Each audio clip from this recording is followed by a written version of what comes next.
क्यों इतनी भयभीत हो रही हो? हाँ,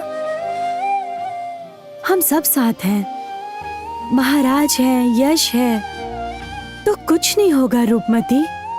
और वैसे भी विपत्ति तो टल चुकी है ना। मैं नहीं जानती छोटी माँ। मेरे मन में बार बार एक ही विचार आ रहा है। वो लोग यदि मेरे पिताजी को मारने के लिए। महाराज, क्या समाचार है? नहीं महाराज, उसका कहीं कोई अता पता नहीं चला। प्रस्थान करो। अब क्या? मेरे ही गुप्त आदमी ने मेरे ही किए किराए पर पानी फेर दिया। खुद तो मरा ही, हम सबको मुसीबत में डाल गया।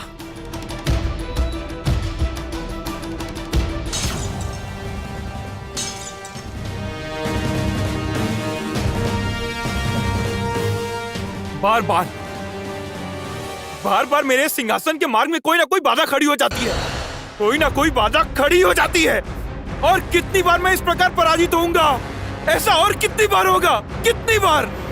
हारने से भी ज्यादा बड़ी बात, महाराज को अगर किसी तरह से पता चल गया कि उस इंसान को तुमने भेजा था तो फिर। अच्छा पिताजी, वो क्या वैद्य था? समझ में नहीं आ रहा है बेटी। वो तो कोई जंगली पशु लग रहा था, किंतु मैंने सुना था कि वैद्य तीर धनुष से प्रहार करते हैं, किंतु इतने प्रहरियों और सुरक्षा को भेद कर वो महल की छत पर पहुंचकर आक्रमण कैसे कर सकता है? ये कैसे संभव हो सकता है? अच्छा पिताजी, ऐसा भी तो हो सकता है कि महल के भीतर से ही किसी ने उसकी सहायता की हो। महल के भीतर से भला कौन? इस राजमहल में महाराज के साथ ऐसे शत्रुता भला कौन करेगा? कौन? शत्रु को कभी जीवित नहीं छोड़ना चाहिए कुमार। शत्रु को कभी जीवित नहीं छोड़ना चाहिए मतलब? उन लोगों को एक साधारण से काम के लिए भेजा था पिताजी, किंतु उन लोगों से एक काम तक नहीं हुआ। देखा आपने?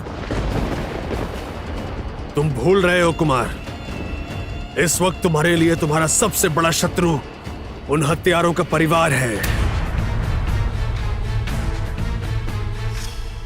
आप उचित कह रहे हैं पिताजी। हमें अब थोड़ा भी विलंब नहीं करना चाहिए। तो फिर प्रतीक्षा क्यों? महाराज को ज्ञात होने से पूर्व ही उनका मुख सदैव के लिए बंद करने की व्यवस्था करो। अपने सैनिक भेजो। नहीं पिताजी, अब मैं किसी और पे भरोसा नहीं करूंगा। अब इस बार जो भी करना है मैं स्वयं करूंगा।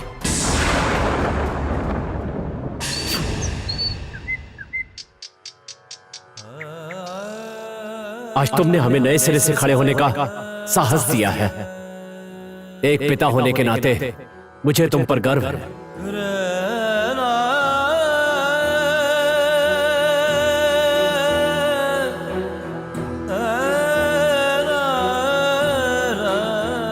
क्या हुआ अभिराज?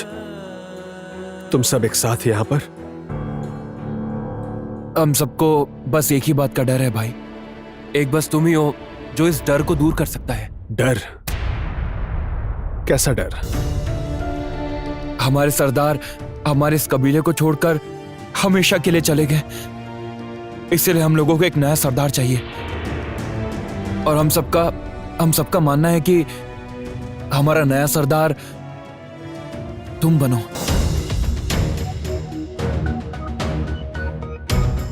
मैं?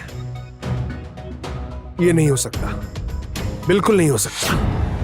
मुसीबत के वक्त मैं अपने पिताजी की ही रक्षा नहीं कर पाया और मैं सरदार बन जाऊं? नहीं नहीं, आप लोग किसी और को चुनिए। इस वक्त मेरी आंखों में सिर्फ प्रतिशोध की ज्वाला जल रही है। मैं इस वक्त सिर्फ प्रतिशोध लेना चाहता हूं और कुछ नहीं। ऐसे समय में गुस्सा करना सही नहीं होगा, लेकिन ऐसे समय में जब सबके सरदार छोड़कर चले जाएं, तो हमें एक सरदार की आवश्यकता होगी। और वैसे भी यही तो तुम्हारे पिताजी की इच्छा थी। उनकी इच्छा का सम्मान करो देवदत्त।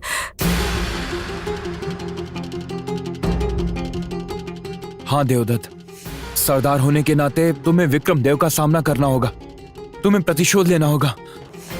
क्या आप सब भी यही चाहते हैं? हाँ, हम चाहते हैं कि देवदत्त हमारे सरदार बने। हाँ, हम चाहते हैं कि देवदत्त हमारे सरदार बने। नहीं, लेकिन मैं नहीं चाहता हूँ।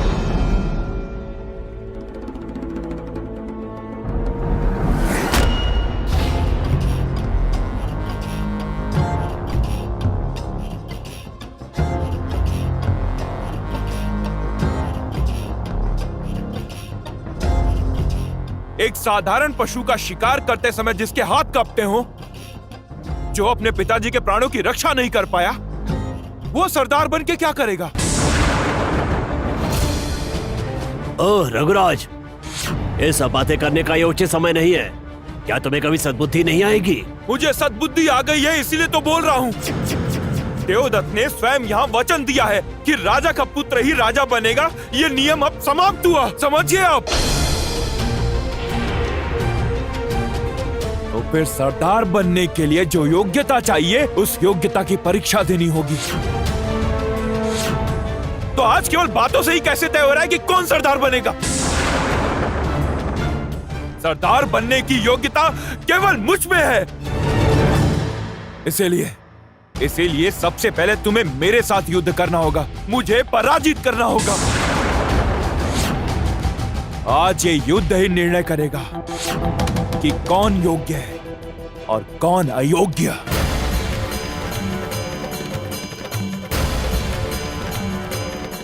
आओ देवदत्त, अपना धनुष और बाण उठाओ, या फिर तुम मुझसे लड़ने से भयभीत हो रहे हो?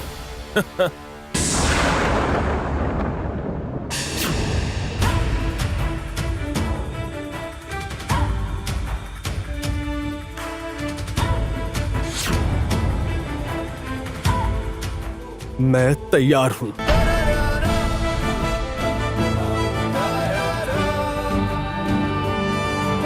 ये कोई गुस्सा नहीं है, भय नहीं है, या और कोई बात नहीं। सिर्फ अपने पिताजी का सम्मान रखने के लिए, खुद को योग्य प्रमाण करने के लिए रघुराज के संग इस प्रतियोगिता में मैं हिस्सा लूंगा।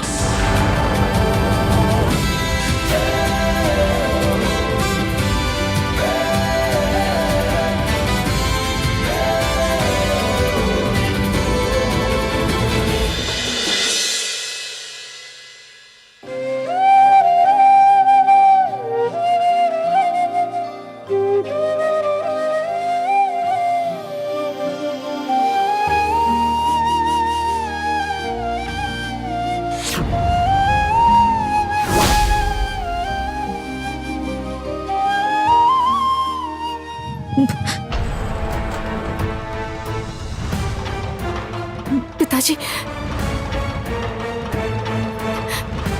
पिताजी, पिताजी, आप मुझे छोड़कर तो नहीं जाएंगे? पिताजी, पिताजी, पिताजी। क्या हुआ बेटी? क्या हुआ?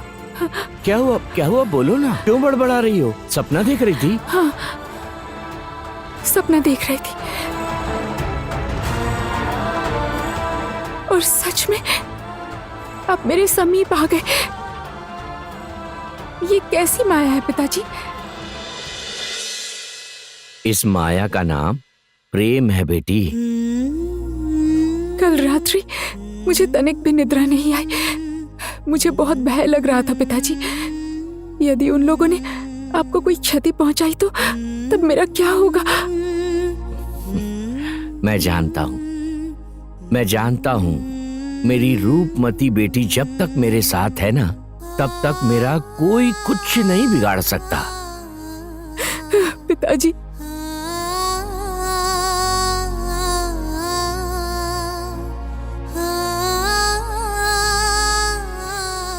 आज ये सिद्ध हो गया है कि आदिदेव का निर्णय गलत नहीं था। उन्होंने तुम्हारे विषय में उचित ही कहा था। अब मुझे अपना संदेह दूर करने के लिए एक बार उनसे मिलना ही होगा, मिलना ही होगा।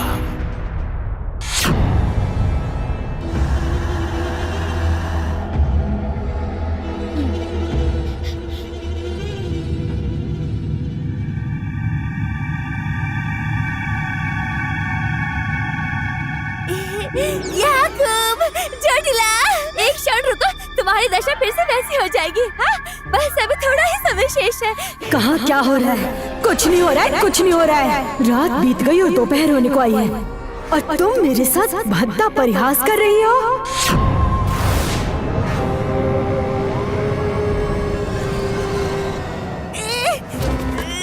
जोटिला, तुम मुझे मार क्यों रही हो? छोड़ो मुझे, मैं तुम्हें वचन देती हूँ, मैं सब ठीक कर दूंगी। चुप, एक शब्द भी मत कहना। तुम सब एक एक करके मेरे शत्रु बन गए हो। ऐसा प्रतीत होता है क्या मैं किसी पर विश्वास नहीं कर सकती। अब जो भी करना है मुझे स्वयं करना है।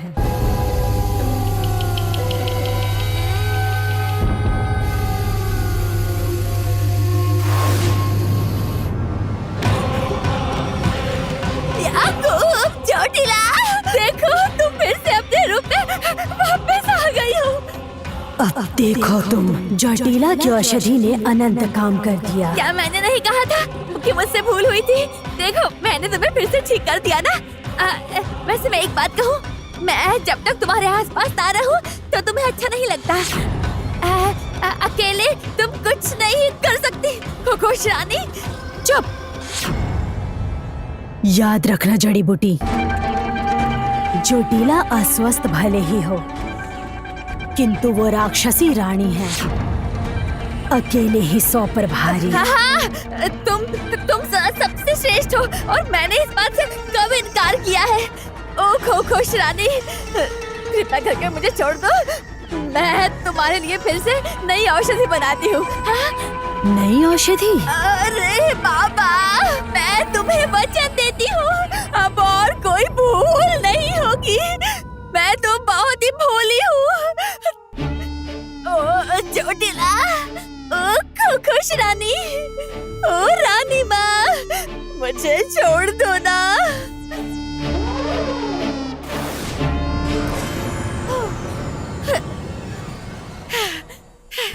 खुश रानी की जय, खुश रानी की जय।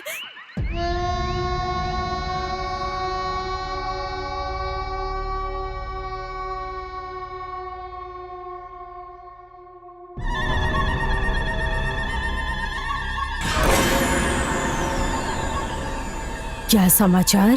समाचार तो ऐसा है, इतना शुभ है कि खुश होकर आप मुझे इनाम देंगी। अच्छा, तो समाचार बताइए मुझे। आपके सबसे बड़े शत्रु विक्रम देव पर उसके अपने ही महल में हमला हुआ है। मतलब कि उसकी पीठ में छुरी मारने तक बात पहुंच गई है। महाराज की उम्र अब ज्यादा नहीं बची है। मतलब ये क्या कह रहे हैं? कल रात विक्रम देव पर किसी ने छुपकर हमला किया है। जान तो बच गई, पर मैं जानता हूँ यह हमला फिर से होगा। मेरे अलावा विक्रम देव का एक और शत्रु? कौन है वो? उसका खुद का भाई प्रताप और प्रताप का बेटा कुमार देव।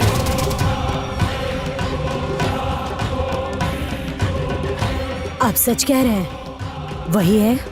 हाँ महारानी, मैंने अपने कानों से महाराज की मृत्यु की योजना बनाते हुए सुना है। हमको चाहिए कि इस मौके का फायदा उठाएं। विक्रम देव शारीरिक रूप से तो बीमार है ही, मानसिक रूप से भी अस्थिर है। आघात करने का ये सही समय है।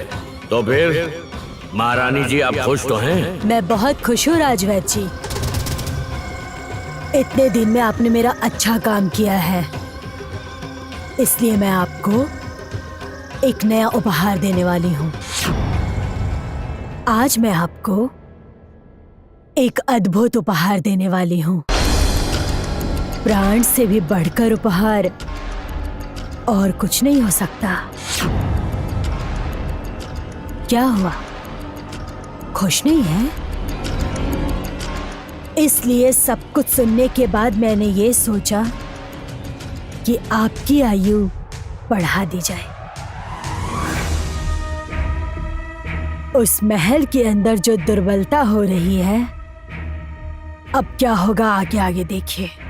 और उन लोगों को पता भी नहीं चलेगा कि आपस में उनकी कब दुश्मनी हो गई, और मैं उस चीज का लाभ उठाऊंगी। बहुत मजा आएगा। शत्रु का शत्रु मेरा मित्र।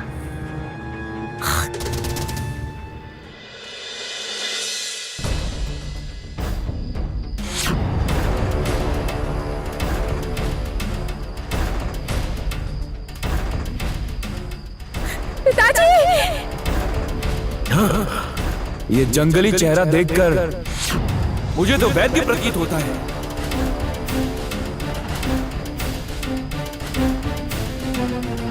हे माँ बाशुला चंडी, रास्ता दिखाइए माँ, रास्ता दिखाइए।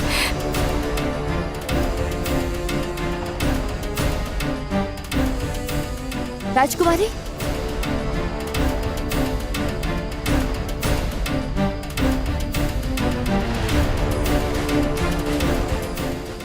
विशाखा, तुम इस समय यहाँ?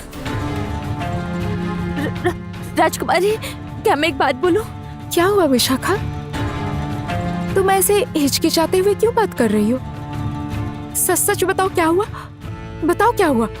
राजकुमारी, बोलती हूँ, कल रात में महाराज पर जिसने हमला किया था, मैं उसे जानती हूँ राजकुमारी। ये क्या कह रही हो? कौन? वो जो औषधि बनाते हैं, बहुत अच्छे लोग हैं। तुम जानती हो? तुम जानती हो वो लोग कौन है या कहाँ रहते हैं? बताओ ना, तुम डरो मत, तुम मुझे बता सकती हो।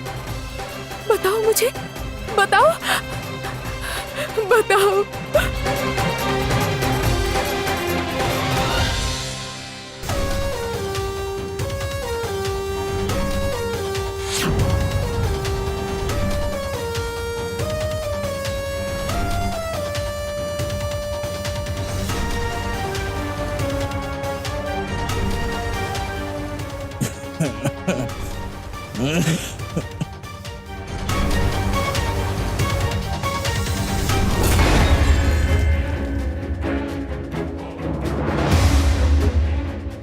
कोई है? मुझे कोई भिक्षा तो दे दो। इस बूढ़े साधु को कोई तो भिक्षा दे दो। बूढ़े साधु को भिक्षा देने से तुम्हारे परिवार वालों की आयु दीर्घायु होगी। जब मैं अपने पति का अंतिम संस्कार कर रही थी, तब तो तुम नहीं आए घाट पर भिक्षा मांगने के लिए। तुम्हारी सारी परेशानियां दूर हो जाएंगी माँ।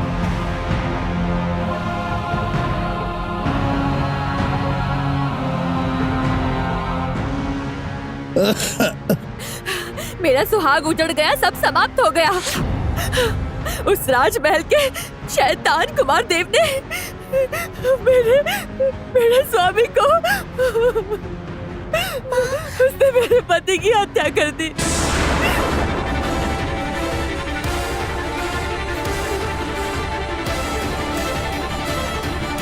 ओह, उस राजमहल के तुम्हारे पति की हत्या की। और ये देखो, तुम्हारी पुत्री कभी पिता क्या होता है वो तो उसे कभी समझ ही नहीं पाएगी।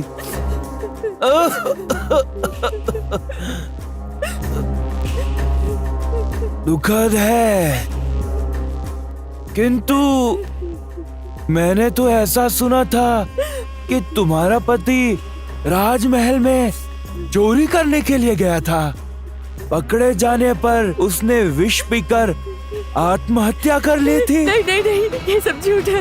उस पाषाण हृदय कुमार देव के लोगों ने मेरे गले पर, मेरी बच्ची के गले पर तलवार रखी और मेरे पति को राजमहल ले गए और उनसे अधर्म करवाया। मेरे पति ने ऐसा कुछ नहीं किया।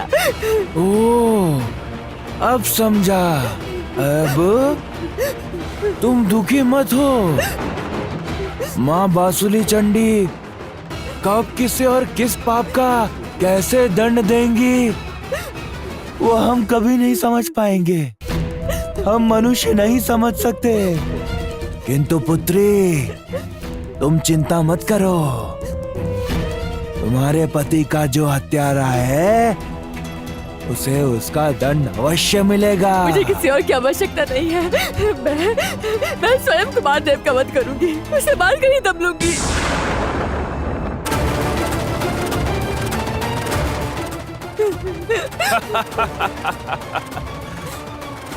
अरे, तुमने तो बहुत बड़ा निर्णय ले लिया है।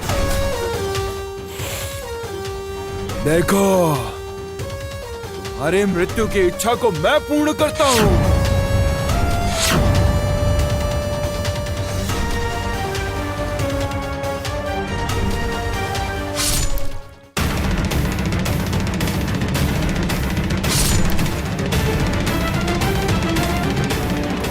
जा, तेरे पति की हत्या मैंने की थी, अब तुझे भी तेरे पति के पास मैं ही भेज रहा हूँ।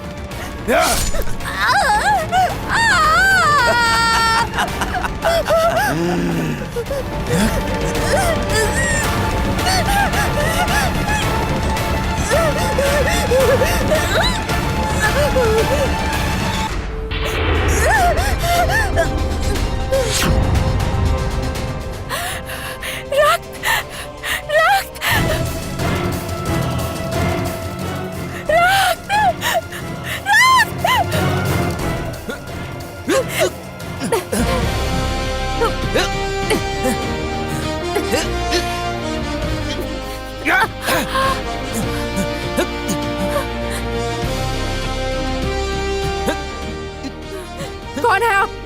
कौन है आप? बताइए, उनको क्यों मारा? कौन है आप? हाँ?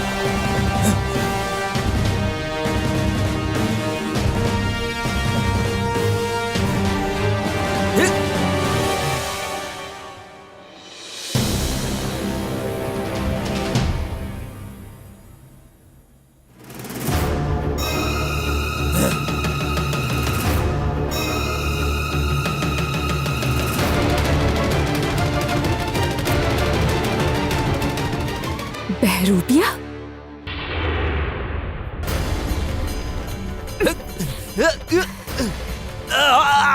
तुम ऐसे भेष बदलकर मुझसे छिप नहीं सकते।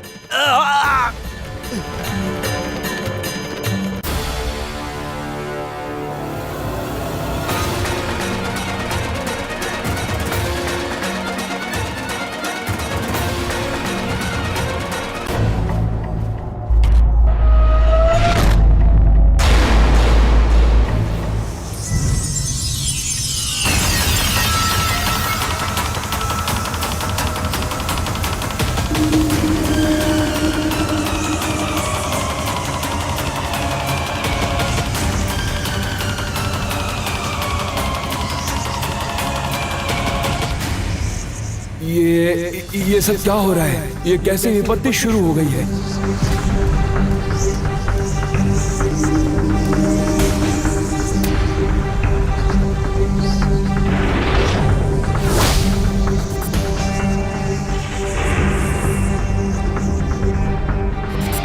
रूपमती,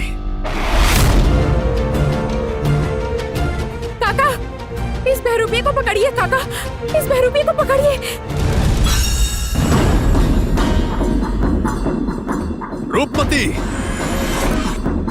रूपमती, रूपमती, कहाँ जा रही हो? तुम्हारा क्या दिमाग खराब हो गया है? ये जगह कितनी खतरनाक है पता है? वो बहरूपिया तो चला गया, वो बहरूपिया तो भाग गया।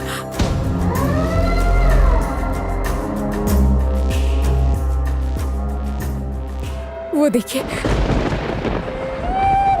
जो पिताजी को मारने आया था, उसी की पत्नी।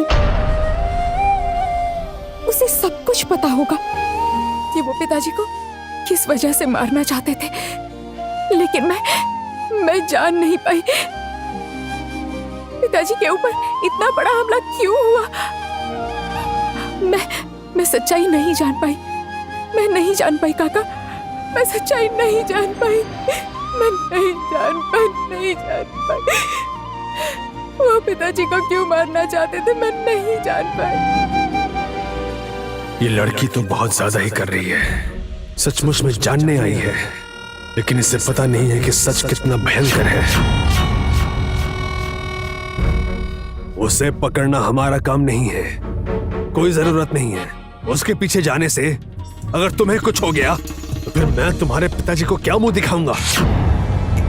जो जगह खतरनाक है, जहां हमला हो रहा है, वहां पर तुम बिना किसी सुरक्षा के अकेले महल से निकल आई।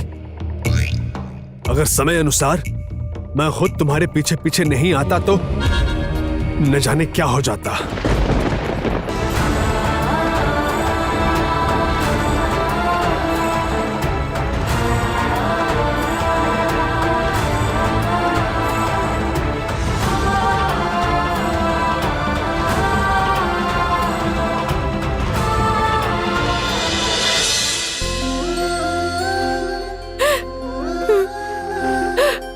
ईश्वर, इस अबोध बच्ची का क्या दोष है? हाँ? इस बच्ची को अनाथ होना पड़ा। रो मत, रो मत मेरी बच्ची। आज तुम्हारी माँ ने तुम्हें बचाने के प्रयास में जान दे दी। मेरी माँ ने भी मुझे बचाने के लिए अपनी जान की बलि दी थी, किंतु हमें दुर्बल नहीं होना, हमें दुर्बल नहीं होना, हमें शक्तिशाली होना होगा। रोना शोभा नहीं देता। और यहाँ समय बर्बाद मत करो रूपमती, जल्दी यहाँ से निकलो, चलो। ये क्या? ये हत्या किसने की? पति तो मरा ही था, बाद में पत्नी भी मर गई। ये खुद से नहीं मरी है, कोई आया था और मारकर चला गया। बच्चे को भी मारने गया था, लेकिन राजकुमारी रूपमती ने बचा लिया। आप हमारे राज्य की सच्ची संतान हैं पुत्री।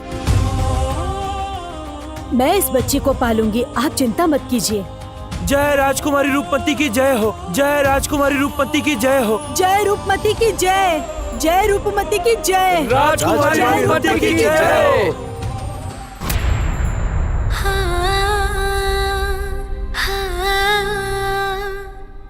सिर्फ तुम ही नहीं, आज से मैं भी इसका दायित्व उठाती हूँ। इसका पालन पोषण, हर एक खर्च आज से मेरा हुआ। मैं आज से ही व्यवस्था कर दूंगी, वचन देती हूँ। राजकुमारी रूपमती की जय हो, राजकुमारी रूपमती की जय हो। और एक बार फिर ये रूपमती प्रजा के सामने महान बन गई। इसे किस तरह से रास्ते से हटाऊं मैं? मुझे क्षमा कर दो बेटा, मुझे क्षमा कर दो। मैं तुम्हारी माँ को नहीं बचा पाई, मुझे क्षमा कर दो।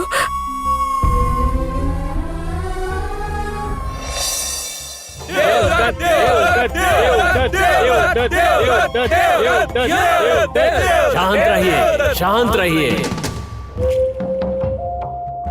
आज हमारे यहाँ नए सरदार के चयन का दिन है।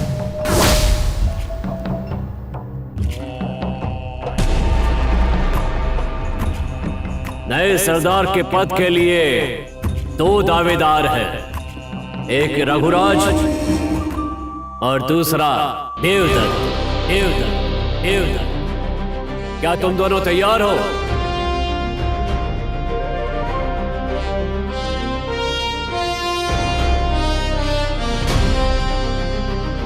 तैयार हूँ।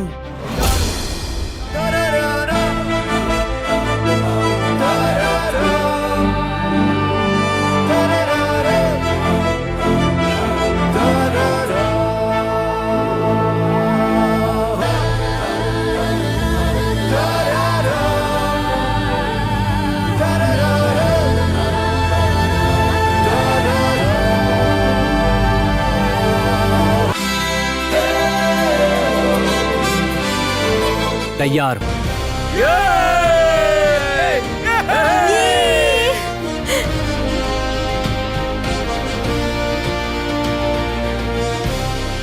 ये परीक्षा 3 चरणों में होगी। प्रथम शारीरिक शक्ति की परीक्षा, द्वितीय शस्त्र चलाने की परीक्षा और अंत में विवेक की परीक्षा। जो इन सभी परीक्षाओं में विजयी होगा उसी को हम अपना नया सरदार चुनेंगे। सब तैयार हैं?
उसकी वीरता की तो प्रशंसा करनी होगी।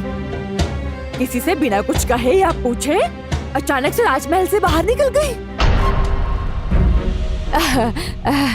मैं क्या कह रही थी भाई साहब, समय की स्थिति बिल्कुल भी ठीक नहीं है। गुप्त शत्रु अपना सिर उठा रहे हैं और हमारी पुरानी शत्रु राक्षसी वो तो है ही। मैं ये कहना चाहती थी कि हमें थोड़ी बुद्धि से काम लेना चाहिए, है ना? इस समय ये सब बात करने की बजाय यदि बेटी को वापस ले आए तो ज्यादा अच्छा होगा। पहले उसे खोजना आवश्यक है। प्रहरियों, मैं राजकुमारी रूपमती को ढूंढने स्वयं जाऊंगा। सेना तैयार करो। ढूंढने की जरूरत नहीं है भाई साहब।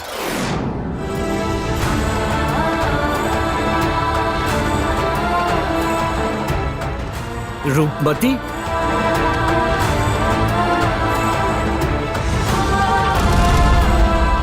दीदी,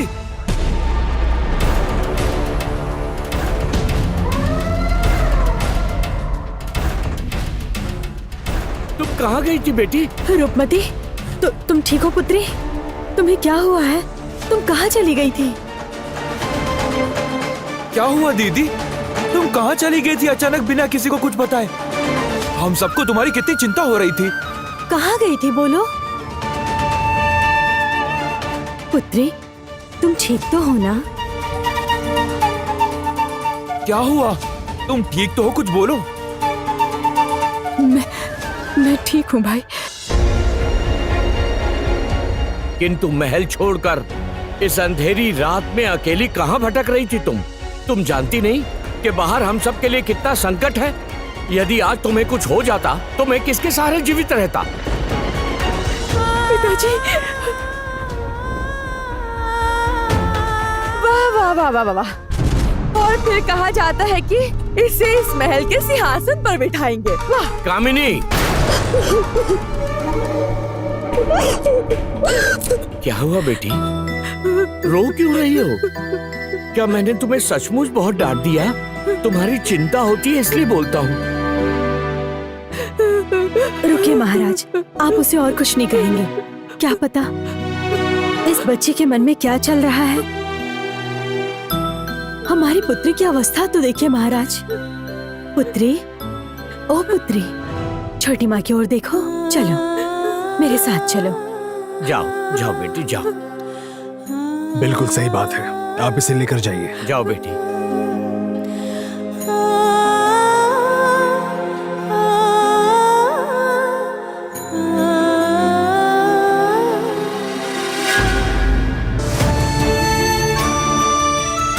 पिताजी, मुझे आपसे बहुत कुछ कहना था।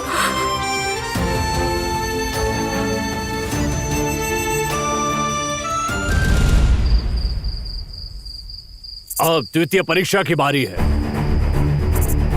आंखों पर पट्टी बंधी होने की अवस्था में उस वृक्ष के तने पर बने लक्ष्य के ठीक मध्य में जो तीर से भेद सकेगा वही इस परीक्षा का विजेता होगा।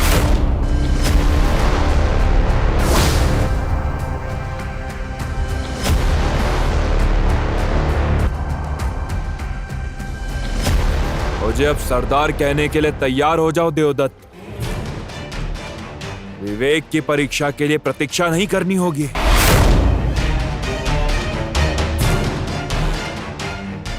दोनों अपनी आंखों पर पट्टी बांध लें।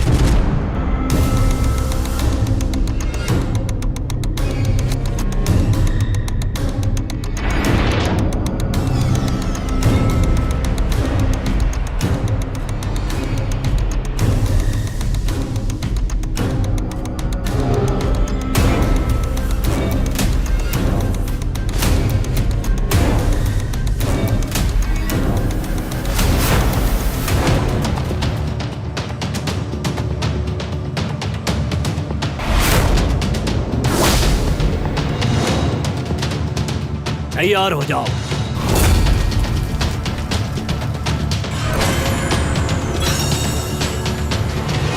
एक,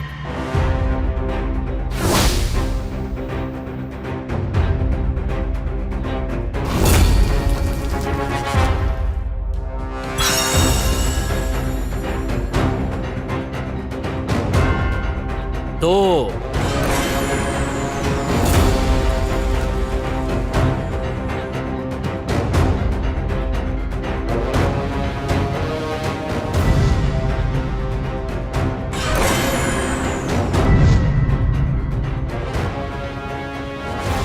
तीन,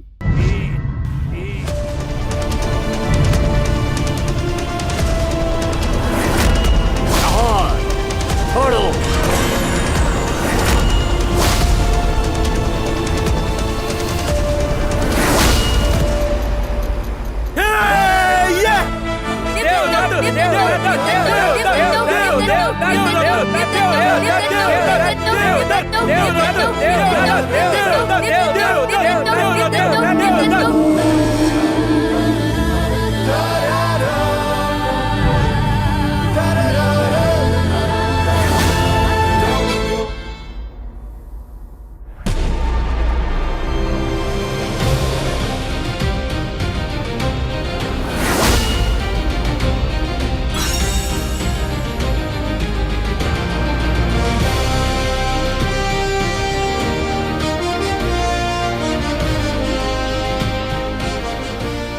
अब अगली परीक्षा क्या है? जल्दी करो, शीघ्र बताओ मुझे अब क्या करना है। मुझसे और धैर्य नहीं रखा जा रहा है।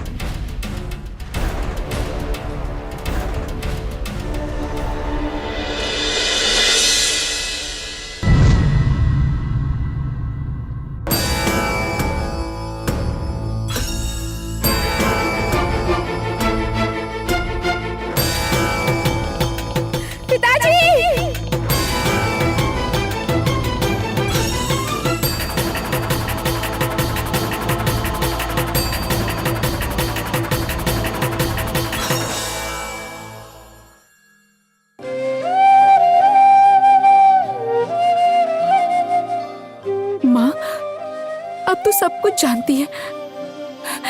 जो योजना बनाई गई है मुझे कुछ समझ नहीं आ रहा। मुझे तो लगता है मेरी आंखों के सामने जो हो रहा है उसके पीछे कोई गहरा रहस्य होगा, कोई बड़ा षड्यंत्र चल रहा है और मेरे आसपास जो भी है, मुझे लगता है जैसे सबने मुखौटा पहन रखा है। और वो जो वैद्य था, मैं वैद्य सरदार किरात का पुत्र। उसके मिलने के बाद एक एक करके अजीब अजीब घटनाएं हो रही हैं। उस दिन सुबह मैंने स्वप्न देखा कि कुछ लोग पिताजी को मारने आए हैं और ठीक उसके बाद पिताजी पर आक्रमण हुआ और उन पर आक्रमण होने के बाद उनके परिवार पर भी अचानक किसी ने हमला कर दिया। क्यों माँ? क्यों बार बार ऐसा लग रहा है जैसे कोई हमारा अहित चाहता है, इस रूपनगर का कोई विनाश चाहता है।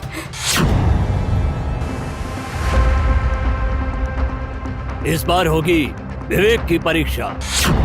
ये परीक्षा ही बताएगी कि सरदार बनने के योग्य कौन है।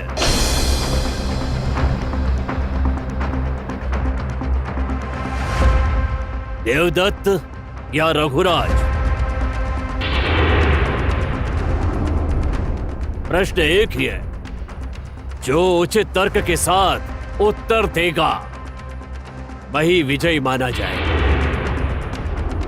मान लो इस विशाल जंगल में यदि कभी आग लग जाए तो उस आग की चपेट में समस्त पशु पक्षी और मनुष्य आ जाएं, तो सबसे पहले किसे बचाओगे, पशु पक्षियों को या मनुष्यों को?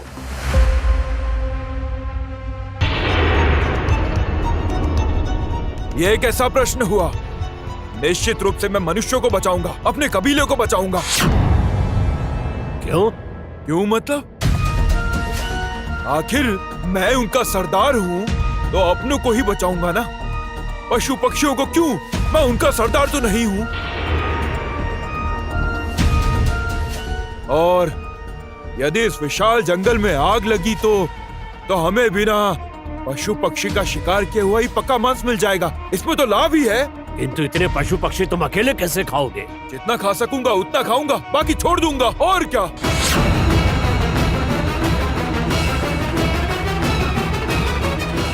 यदि मनुष्य ही नहीं बचेंगे तो पशु पक्षियों को बचाकर क्या करूंगा?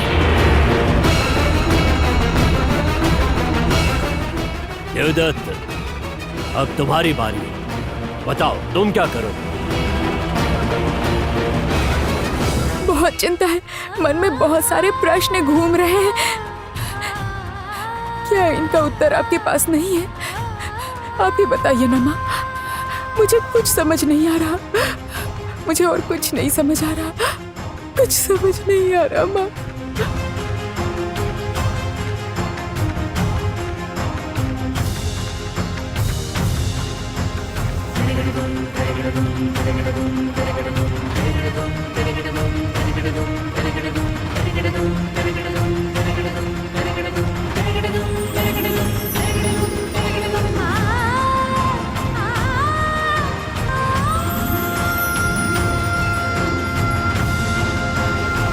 रूपमती,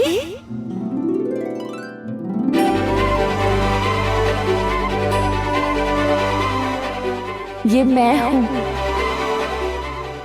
तुम्हारी माँ। माँ?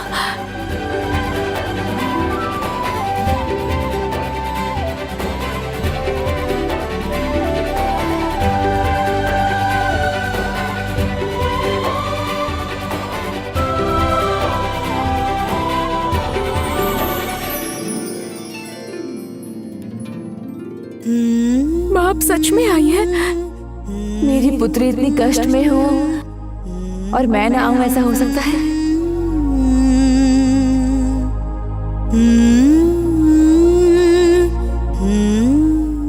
पर तुम तो मेरी बहादुर बेटी हो ना, तो डर क्यों रही हो? मैं जानती हूँ इतनी सारी घटनाएं एक साथ घटी हैं, इसलिए तुम्हारे मन में बुरे विचार आ रहे हैं। माँ,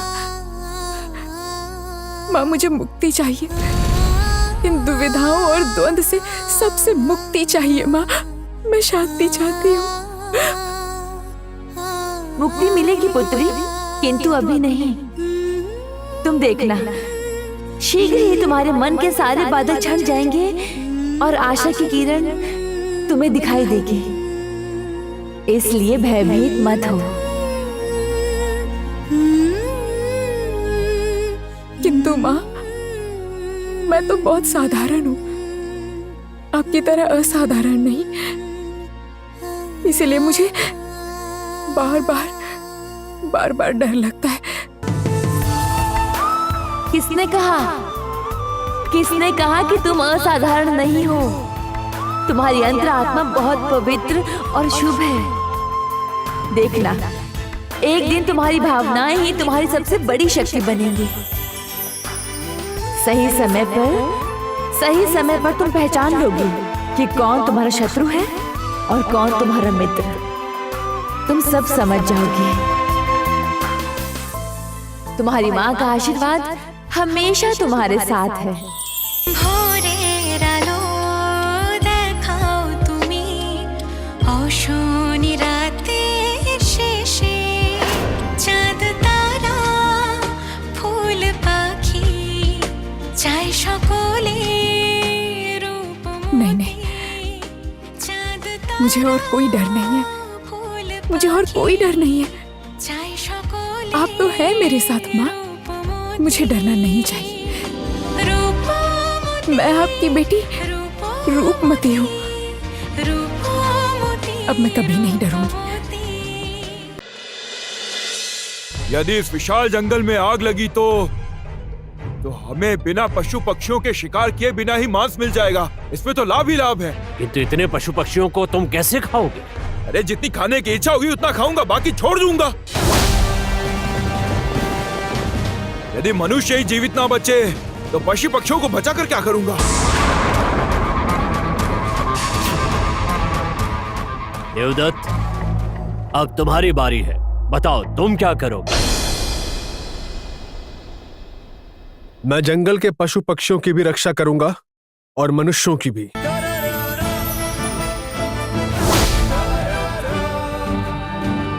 कम से कम कोशिश जरूर करूंगा। क्यों? हम पशु पक्षियों का मांस खाते हैं, ये सही है, लेकिन हर पशु पक्षियों का मांस तो नहीं खाते।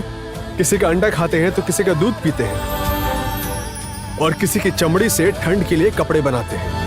और इसके अलावा हर पशु पक्षी हमारा शत्रु नहीं है, हमारे मित्र भी हैं। और जब भी मनुष्यों पर विपदा आती है तो वो हमेशा हमारे साथ खड़े होते हैं। लेकिन जंगल के पशु पक्षियों को बचाने के लिए कोई नहीं है, इसलिए मैं पशु पक्षियों की भी रक्षा करूंगा। जंगल में मैं उनका मांस नहीं खाऊंगा। ठीक है, ये बहुत ही उचित उत्तर है। देवदत्त, देवदत्त, देवदत्त, देवदत्त, देवदत्त। तो अब ये स्पष्ट हो चुका है, जनमत के अनुसार देवदत्त की ही विजय हुई है। लगातार 2 परीक्षाओं में विजयी होने के कारण हमारे नए सरदार अब देवदत्त होंगे।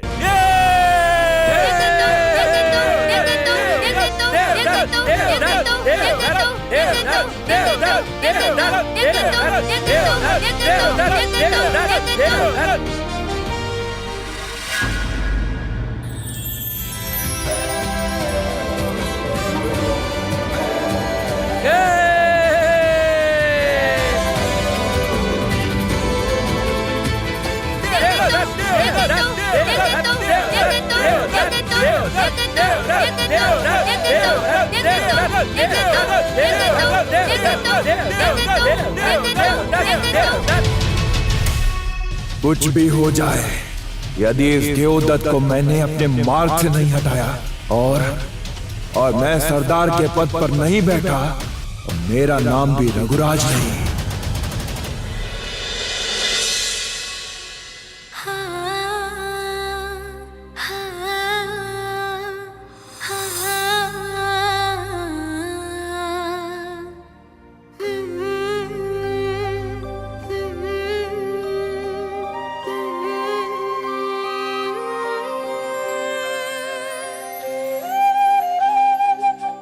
रूपमती,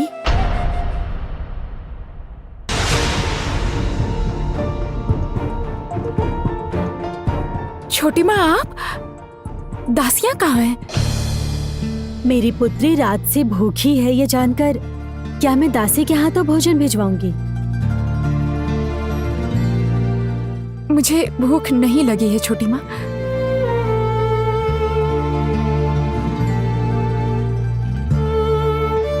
वो तो मैं समझ ही सकती हूँ क्योंकि मेरी पुत्री का मन विचलित है, इसलिए मैं तुम्हारे लिए स्वयं के हाथों से खाना लेकर आई हूँ। चलो तुम्हें खिला देती हूँ। लो, मुंह खोलो।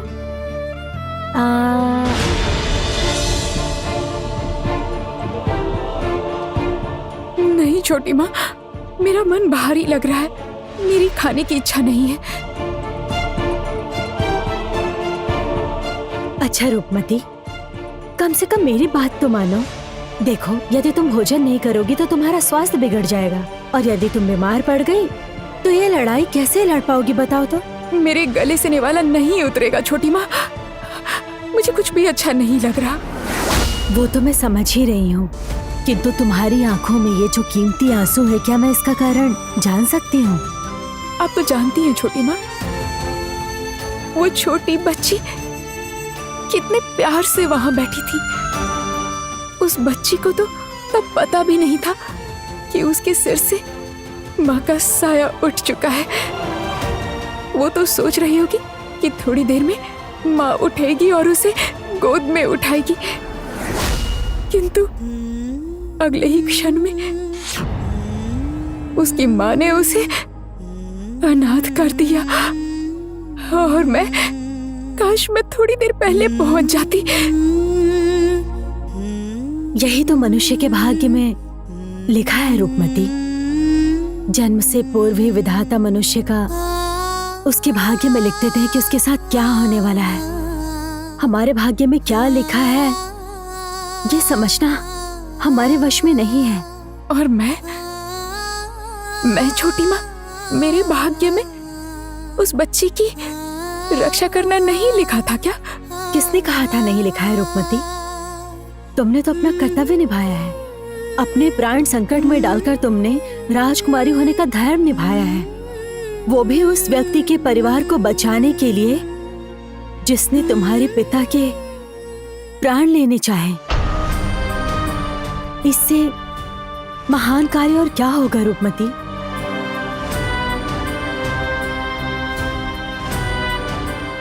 पता नहीं छोटी माँ, क्या मैंने सच में कोई महान कार्य किया है? बस इतना ही जानती हूँ कि उस छोटी बच्ची की आंखों में मैंने अपना बचपन देखा, माँ को खोने की वो पीड़ा देखी।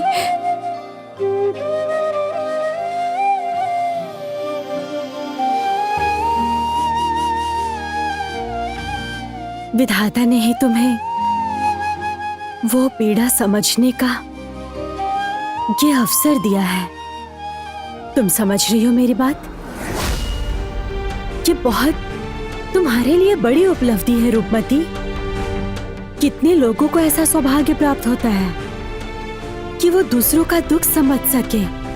कितने लोगों को होता है ये सौभाग्य प्राप्त? मेरी ओर देखो पुत्री, देखो। यदि तुम भोजन नहीं करोगी और अपनी तबीयत बिगाड़ लोगी तो फिर ये विधाता के प्रति अन्याय होगा। बोलो, मान जाओ पुत्री, भोजन कर लो।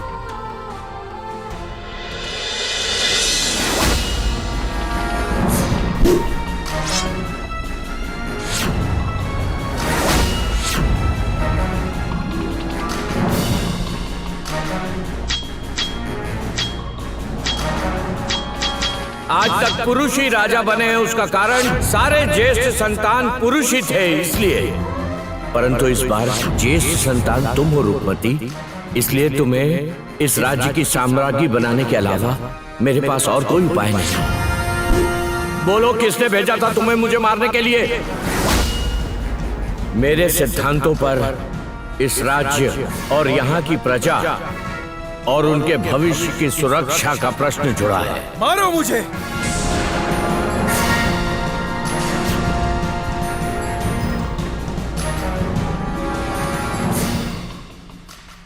क्या हुआ? मारो मुझे। क्या हुआ?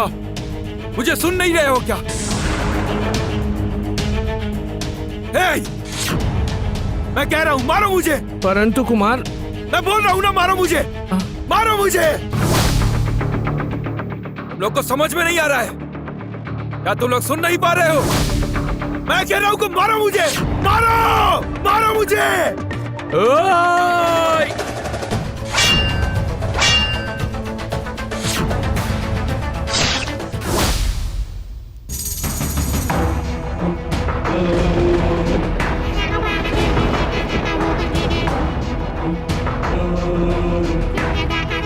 चोटिला याकूब।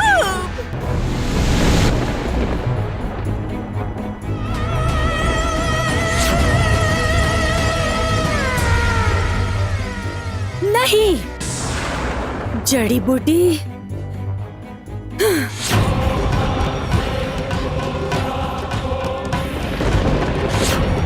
चोटिला, ये क्या कर रही हो? मुझे छोड़ दो। ये क्या कर रही हो? मैंने किया क्या है? क्या किया है? हैं? तुम जानती नहीं हो तुमने क्या किया है? मेरे तपस्या को भंग करके तुम मुझसे पूछ रही हो कि तुमने क्या किया है? तुम्हें मैं आज छोड़ूंगी नहीं। आज मैं तुम्हारा अंत कर दूंगी। अरे नहीं चोटिला, मैं तो तुम्हारा भला कर रही थी। मेरा गला छोड़ो, छोड़ो मेरा गला। चुप! हमें छोड़ दो, हमें छोड़ छोड़ दो, दो, हमें छोड़ दो, हमें छोड़ दो, हमें छोड़ दो, छोड़ दो हमें।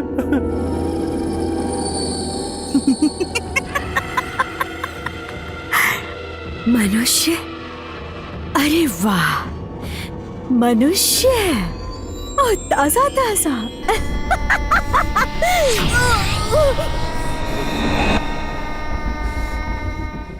ओ चोटिला,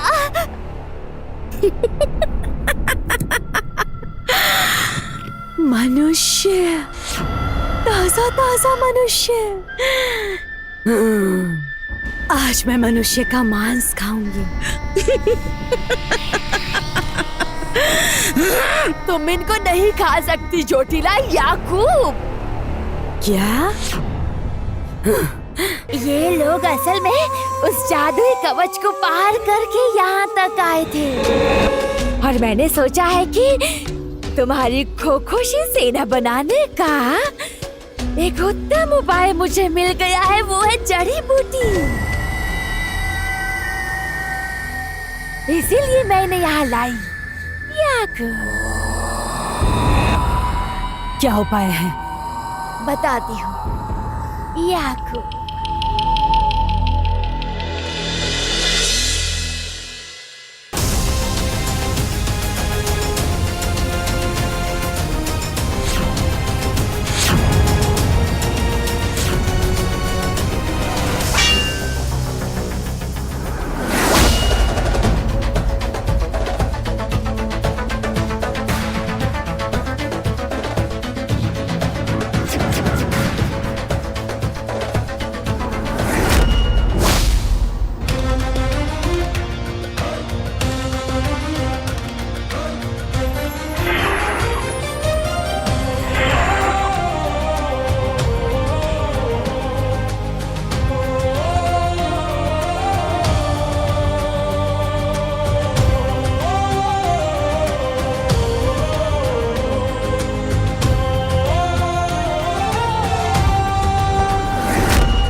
तुम?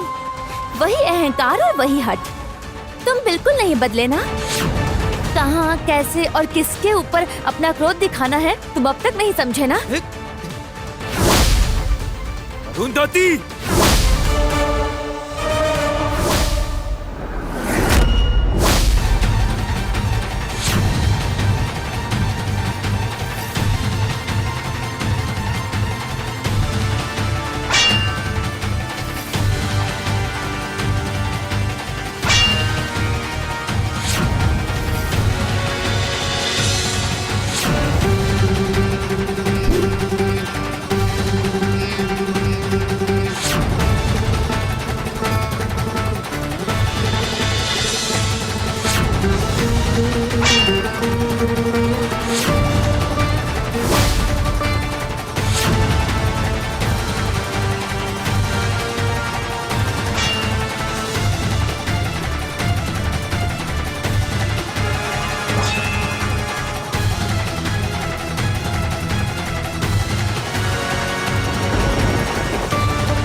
दो, भाई छोड़ दो इसे, भाई लग जाएगी, भाई छोड़ दो इसे, भाई छोड़ दो इसे, छोड़ दो बोल रही हूँ ना, छोड़ दो, भाई छोड़ दो इसे, छोड़ दो इसे।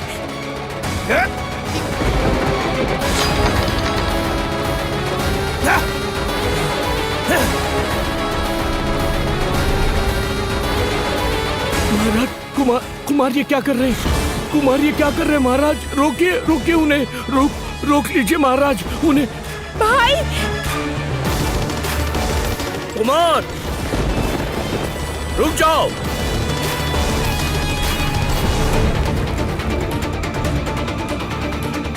सुनो,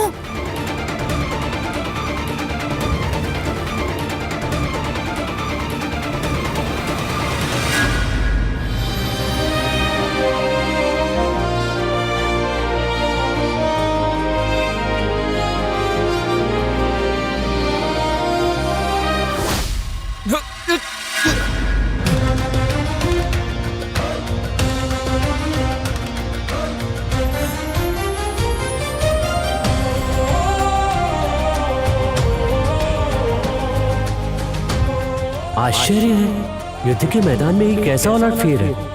राजकुमारी को यह सब कैसे ज्ञात हुआ?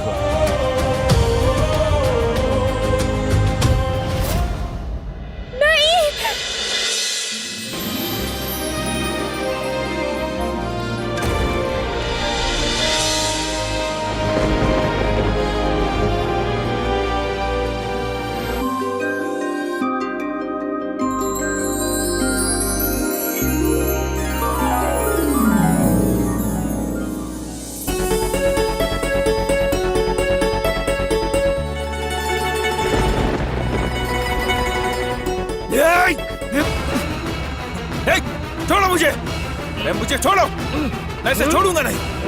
और किसका सामना कर रही है उसे पता नहीं है। मैं बोल रहा हूँ मुझे छोड़ो, मैं तब से बोल रहा हूँ मुझे छोड़ो। प्रताप, कुमार को लेकर सभा में आओ, उससे मुझे कुछ विशेष बात करनी है। छोड़ो मुझे, छोड़ो मुझे, लेकर चलो, मुझे छोड़ो, जल्दी लेकर चलो। अरे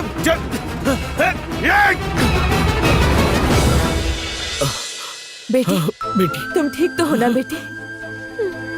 बेटी, तू ठीक है ना बेटी? तू ठीक है ना? पिताजी, तू ठीक तो है ना बेटी? हाँ मैं ठीक हूँ।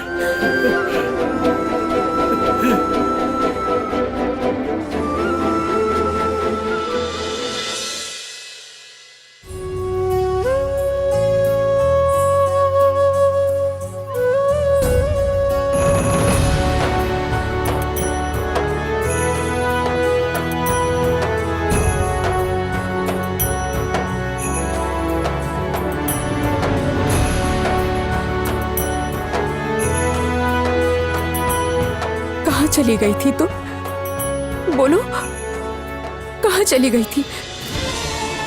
मुझे छोड़कर इतने दिनों तक कहाँ थी? बोलो, बोलो क्या मजबूरी थी? क्या तुम्हें एक बार भी मेरी याद नहीं आई?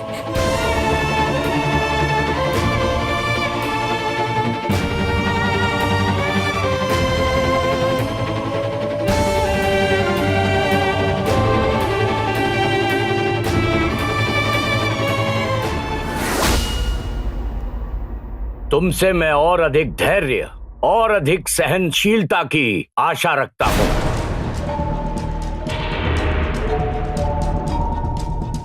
तुम राजा बनने वाले हो, एक स्त्री के प्रति ऐसी आक्रामकता तुम्हें शोभा नहीं देती।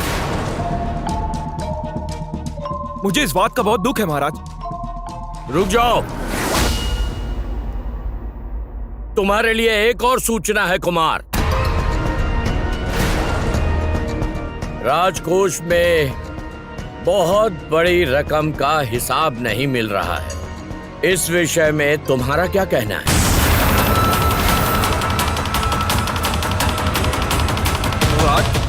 राजकोष के विषय में मैं भला क्या कह सकता हूं महाराज?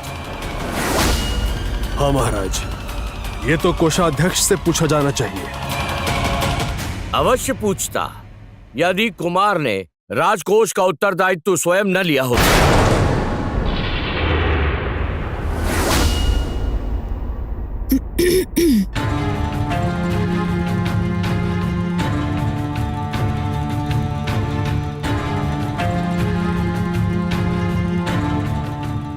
कौन?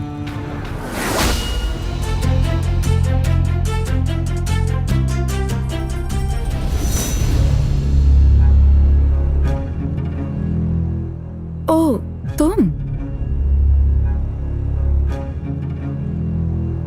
आओ।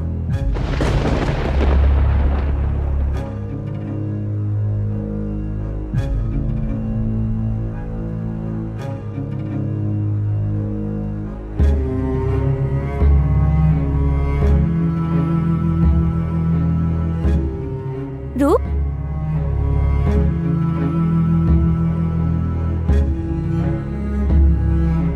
क्या तुम मुझसे नाराज हो?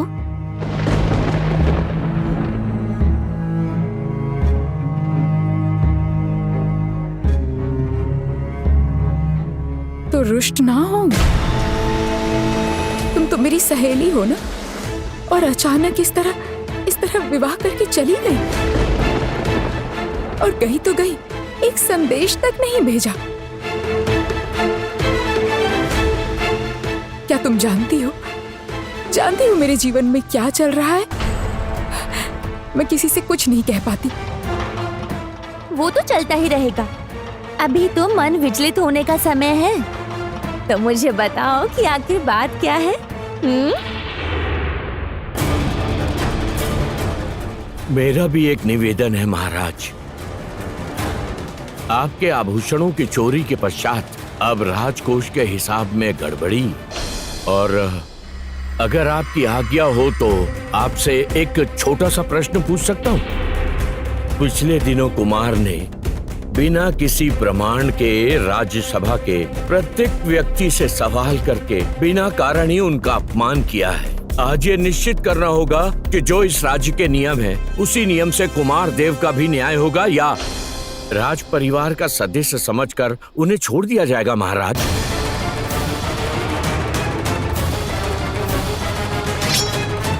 सावधान अरणी सेन, तुम्हारी पुत्री के विषय में तुम्हारी शिकायत हो सकती है, किंतु उसे हथियार बनाकर महाराज के कानों में संदेह का विष मत घोलो, परिणाम अच्छा नहीं होगा। चुप रहो प्रताप। पिता होकर अपने पुत्र के अपराध को छुपाते हुए लज्जा नहीं आती? भरोसा कीजिए महाराज, मेरे कुमार को कुछ नहीं पता। आप यहाँ से बाहर निकल जाओ।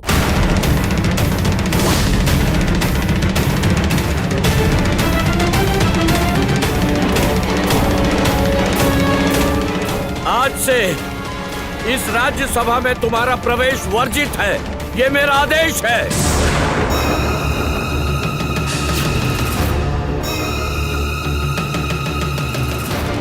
इसके बाद अच्छी तरह जांच होगी। यदि दोष सिद्ध हुआ तो तुम्हें मेरे कठोर निर्णय के लिए तैयार रहना होगा।